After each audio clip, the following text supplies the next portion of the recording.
Engkol, kita sudah masuk bab an-niyah. Niyah adalah qasdu syai'i muqtarinan bi fi'lihi. Kemarin kita bahas furudul wudu ada sittah. Fardunya wudu wajib di dalam wudu itu ada 6 saja. Di dalam wudu ada 6. Yang pertama adalah niat. Yang kedua membasuh wajah. Yang ketiga membasuh tangan. Yang ketiga mengusap kepala. Yang keempat mengusap kepala. Yang kelima adalah membasuh kaki sampai mata kaki. Yang keenam adalah tertib. Selebih daripada 6 ini sunnah. Basuh kuping sunnah. Dan wajibnya hanya sekali saja dari basuhan-basuhan tadi. 3 kali adalah sunnah. Baik, sekarang kita bahas masalah niat. Secara umum bu, niat itu aslinya di dalam hati. Dengan bahasa apapun boleh, cuman kalau diucapkan dengan lidah itu sunnah, membantu kekhusyuan. Dalam mazhab kita disebut sunnah. Tapi kami menghimbau kepada semuanya, khususnya para ustadz, jangan repotkan umat ini dengan niat yang panjang-panjang. Contoh, sebentar lagi masuk bulan Ramadan. Niat puasa bulan Ramadan cuma gini saja. Ya Allah, saya puasa Ramadan besok. Sah, sudah gitu saja. Ini gara-gara ustadz yang ngajari repot, ini orang kerepotan. Sampai ini kisah benar bu, ada seorang ibu tidak puasa. Karena apa? Siapapun yang tidak niat di malam hari maka puasanya tidak sah. Akhirnya dia nggak puasa. Lalu ditanya ibu, kenapa? Karena tadi malam saya tidak niat. Lah, kenapa tidak niat? Karena saya tidak terawih. Loh, terus kenapa? Sebab kalau saya niat hanya waktu terawih saja, sebab nggak hafal niat dia. Jadi nunggu terawih. Jadi terawih itu hanya nunggu niat. Itu ada orang begitu. Mungkin tetangga ibu juga ada kayak begitu. Jadi niat itu, terawih itu hanya nunggu niat. Pengen nawaitu samawati nanadai fartis Ramadan hadis ana fardhu ta'ala yang panjang itu. Ustadznya saja kadang-kadang lupa. Ramadan setahun sekali. Orang awam mau disiksa dengan niat yang panjang. Niat panjang itu niat dengan kesunahannya yang bagus. Iya. Tapi kalau untuk orang awam nggak perlu kita panjang-panjang. Aku niat puasa Ramadan besok, sah. Sholat juga, sholat niat. Niat adalah qasdu syai', bermaksud dengan hati. Maksud apa? Maksud lakukan sholat. Muqtarinan bi fi'li, barengan dengan pekerjaannya. Allahu Akbar. Waktu takbir itu Anda lintaskan Anda mau melakukan sholat. Tempatnya di dalam hati, bukan di lidah. Diem tok sah. Allah. Niat apapun, puasa diem tok juga sah. Niat itu tempatnya aslinya di dalam hati. Takbiratul ihram bukan niat. Takbiratul ihram adalah rukun. Takbir Allahu Akbar. Dan niatnya waktu takbiratul ihram. Makanya niat tidak diucapkan. Makanya mengucapkan niat di dalam sholat itu adalah sebelum takbiratul ihram. Sebelum niat yang sesungguhnya. Tapi diucapkan niat oleh lidah itu untuk membantu kita supaya tidak ngelantur. Usolli fardhu dhuhri 4 rakaat mustaqbilan qiblat. Bukan itu masih muqaddimah niat. Niatnya adalah waktu Allahu Akbar, disulah lintasan niat. Makanya melintaskan niat di dalam sholat itu dibarengi dengan waktu takbiratul ihram. Sehingga yang harus difahami di dalam niat itu, yang Anda lintaskan kalau sholat, kalau niat fardu, ada sholat itu ada sholat fardu, ada sholat sunnah rawatib muakkadah yang dikukuhkan, ada sholat sunnah mutlak. Ada 3 martabat sholat. Kalau sholat fardu ibu bapak, ini niat. Sholat fardu itu yang wajib dihadirkan di hati waktu Allahu Akbar takbiratul ihram hanya 3. Jangan salah, 3. Yang pertama al-qasdu, maksud, mau melakukan sholat. Yang kedua adalah ditentukan sholatnya. Sholat apa? Zuhur atau asar? Kemudian meyakini kefarduannya 3 tok. Jadi kalau bahasa Arabnya usolli fardhu dhuhri tok gitu, itu sudah cukup. Usolli fardhu, aku niat sholat fardu duhur tok, itu. Benarkah kita sholat tidak perlu membaca niat? Seperti di salah satu ustadz di YouTube, Allahu Akbar, tak diucapkannya niat di mulut, sah. Mahallun niyati al-qalbu, tempat niat di qalbu. Qalbu artinya hati, kalbu artinya anjing. Tempat niat itu di sini, bukan di sini. Kenapa kita diajarkan usolli fardal maghribi? Karena kita was. Jangan sampai was-was. Allahu Akbar. Salat zuhur apa salat asar? Salat maghrib atau salat isya? Was-was. Maka untuk menghilangkan was-was, qasad, ta'arat, ta'yin. Salat apa nih? Salat zuhur, usolli fardhu zuhri. Berapa rakaat? 4 rakaatin. Ada apa qada? Adaan. Jadi imam apa jadi makmum? Makmuman lillahi ta'ala. Allahu Akbar. Makanya dalam mazhab Syafi'i dianjurkan, dalam mazhab Maliki dan Hanafi tidak dianjurkan. Illa kecuali lidaf'il waswasah, menolak waswasah boleh.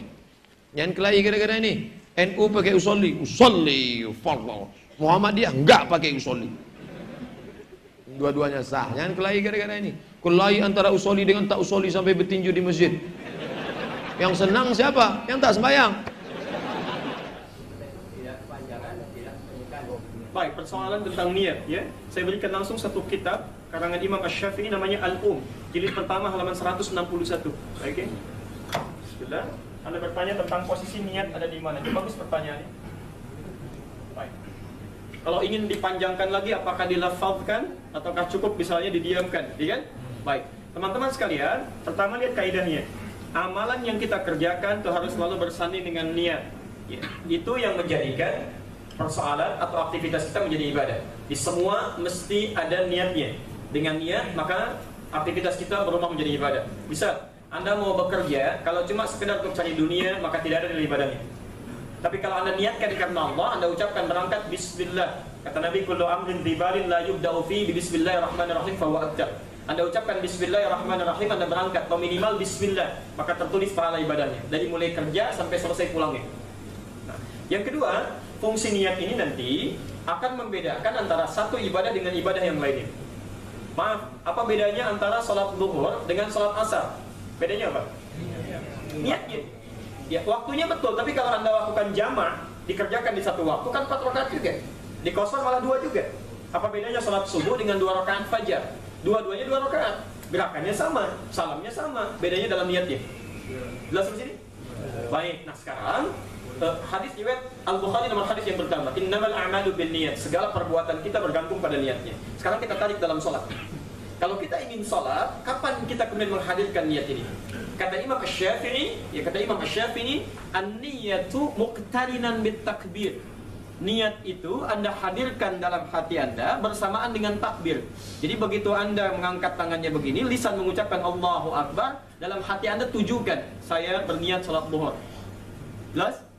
Subuh misalnya, Anda angkat begini, ucapkan kalimatnya muqtarinan bit-takbir. Anda angkat seperti ini, Anda ucapkan dalam lisan Anda Allahu Akbar, maka dalam hati Anda tujukan, saya niat salat subuh, saya niat salat asar, saya niat salat maghrib. Jadi kata Imam Asy-Syafi'i, pelan-pelan ini bukan kata saya ya, saya menerjemahkan kata Imam Asy-Syafi'i. Pertama, an-niyatu mahalluhal qalbu. Ini sepakat semua ulama. Niat itu tempatnya ada di hati. Jadi niat termasuk amalan hati. Tapi nanti kita akan lihat kapan kemudian itu dilafadzkan, gitu ya. Baik, kita akan lihat nanti. Di pertama, semua ulama sepakat. Dari sejak amalan Nabi dilihat diajarkan pada sahabat, pada tabi'in sampai kepada para ulama, disimpulkan kata mereka niat amalan hati. Kalau sudah masuk ke lisan namanya lafaz. Saya ulang ya. Amalan hati disebut apa? Niat. Kalau sudah masuk ke dalam lisan disebut apa? Lafaz. Ingat, jadi begitu Anda mengucapkan kalimat tertentu itu bukan niat tapi lafaz. Makanya disebut dengan talaffuz. Ya, jelas ya? Begitu Anda kemudian mulai menggerakkan ya anggota badan, itu disebut dengan harakat. Sudah mulai bergerak. Jelas ya? Baik, dalam hati disebut apa? Ya, di lisan lafaz, bergerak, harakat. Nah, sekarang pelan-pelan. Kapan mulai menghadirkan niat itu? Saya ulang kata Imam Asy-Syafi'i rahimahullah, saat Anda mulai bertakbir, an-niyatu mahalluhal fil qalbi, ya tempatnya dalam hati. Saat bertakbir, maka Anda hadirkan niat itu bersamaan dengan ucapan Allahu Akbar, langsung dalam hatinya. Baik, teman-teman perhatikan. Menggunakan bahasa apa? Bahasa kita. Karena itu amalan hati, nggak perlu dilafadzkan. Karena itu orang Arab mengatakan ketika dia mulai berniat, dia angkat tangannya, dia ucapkan Allahu Akbar. Orang Arab mengatakan usolli fardhu dhuhri. Saya berniat untuk zuhur. Usolli fardhu asri. Saya berniat untuk asar. Saking mudahnya kalimat ini, karena itu tidak ada kalimat khusus dari Nabi. Silahkan cek. Jangan datangkan hadis yang sahih. Hadis palsu aja datangkan misalnya. Atau cari yang paling Anda temukan satu hadis saja, tidak akan pernah Anda temukan bahasa niat dari Nabi karena memang itu jelas gambarannya. saking jelasnya tidak perlu diterangkan kembali ya. Jelas sampai sini? Baik, ini gambaran yang pertama. Anda angkat, ucapkan Allahu Akbar, hadirkan dalam hati. Ini maksudnya salat A, salat B, dan seterusnya. Baik teman-teman, kapan kemudian ada petunjuk dan kemudian mulai diamalkan? Ketika orang mulai sholat, tiba-tiba dia lafadzkan niatnya, dia keluarkan menjadi lafaz, tidak hanya niat yang ada dalam hatinya. Baik, ini pertama kali terjadi dalam masanya turunan Asy-Syafi'iyah ya. Asy-Syafi'iyah itu bukan Imam Asy-Syafi'i, tapi pengikut Imam Asy-Syafi'i ya, pengikut Imam Asy-Syafi'i. Disebutkan bahwa kata kelompok Asy-Syafi'iyah, Imam An-Nawawi menyampaikan dalam kitabnya Al-Majmu'. Jadi kitab An-Nawawi namanya Al-Majmu' halaman 235, juz yang ketiga. An-Nawawi yang ngarang Al-Arba'in 40 hadis, gitu kan? Menulis Riyadhus Shalihin 1896 hadis. Beliau mengarang kitab Al-Majmu', juz yang ketiga halaman 235. Baik. Pelan-pelan beliau mengutip di situ pendapat Imam Ar-Rafi'i bahwa ada sebagian dari pengikut Imam Asy-Syafi'i keliru memahami lafaz ungkapan Imam Asy-Syafi'i. Pelan-pelan keliru memahami lafaz ungkapan Imam Asy-Syafi'i ketika menerangkan tentang niat ya. Beliau menyampaikan, perhatikan, Imam Asy-Syafi'i menyampaikan adapun niat dan lafaz dalam haji dan umrah itu harus dilafazkan. Ingat, niat dan lafaz dalam haji dan umrah. Jadi ketika Anda mau haji, Anda mau umrah, Anda lafazkan itu, keluarkan untuk menguatkan niat yang ada dalam hati. Pelan-pelan. Lalu sampai sini bisa labbaik Allahumma hajjan, labbaik Allahumma umratan. Makanya Nabi ketika berhaji dan umrah beliau lafazkan untuk menguatkan dalam hatinya. Ya. Tujza'u biha, dan itu sudah mendapatkan pahala. Itu sudah mendapatkan pahala. Kama kana fis shalah, sebagaimana dalam salat ketika itu dipraktekkan tanpa harus melafazkannya. Ya, kalimat kama kana fis shalah dalam keterangan ini maksudnya sebagaimana dalam salat niat dipraktekkan tanpa harus menghadirkannya, tapi dipahami berbeda oleh sebagian dari kalangan Asy-Syafi'i mengatakan bahwa sebagaimana dalam salat itu maksudnya disamakan boleh dengan haji dan umrah. Jadi mereka mengatakan boleh saat mulai bertakbir, akan bertakbir, ya, maaf, tangannya akan mulai diangkat, maka mulai hadirkan niatnya dengan mengucapkan ya apa yang ada dalam hatinya. Maka muncullah kalimat usolli fardhu dhuhri, usolli fardhu asri, usolli fardhu maghrib. Baik, dikomentari ini dengan beragam oleh para ulama. Apa di antara komentarnya? Pelan-pelan, Imam Malik menyampaikan, kata beliau, wa tukrahu, dan dipandang makruh at-talaffuz bin niyyah, mengucapkan niat inda shalah, dalam keadaan salat. Karena jelas dalilnya menunjuk kepada bukan pelafazan, dan contoh dari Nabi SAW pun tidak pernah hadir dengan kalimat-kalimat yang diungkapkan. Ya, kata beliau, satu, salat itu termasuk yang paling jelas dalilnya, termasuk yang paling detil contohnya. Kalau sekiranya Nabi kemudian pernah mengungkapkan kalimatnya dan dilafazkan, tentu sampai sekarang pun kita akan temukan. Ya, karena itu jika Anda menemukan contoh paling jelas, kemudian disandingkan dengan tafsiran itu takwil ya, yang sekiranya bisa menghadirkan kalimat lain, maka yang jelas lebih mulia untuk diikuti dibandingkan dengan yang takwil. Kecuali, ini belum selesai ya, kecuali kata pendapat Imam Malik, kalau sekiranya itu dihadirkan, dilafazkan hanya untuk menepikan was-was dalam keadaan sulit kita menunaikan sholat dengan khusyuk, jika itu tidak dilafazkan. Makanya teman-teman, kalimat usolli itu muncul asalnya itu ketika seseorang mengalami was-was dalam sholat itu. Dia nggak bisa khusyuk gitu. Dia nggak bisa khusyuk. Jadi sudah mulai, maaf ya, sudah mulai bertakbir, sudah merasakan macam-macam, dia nggak bisa khusyuk, sulit. Karena itu ketika berkonsultasi kemudian kepada ulama pada saat itu, Syekh Al-Maghribi, dia katakan, ya Syekh, kondisi seperti ini, ya sulit menemukan kekhusyuan.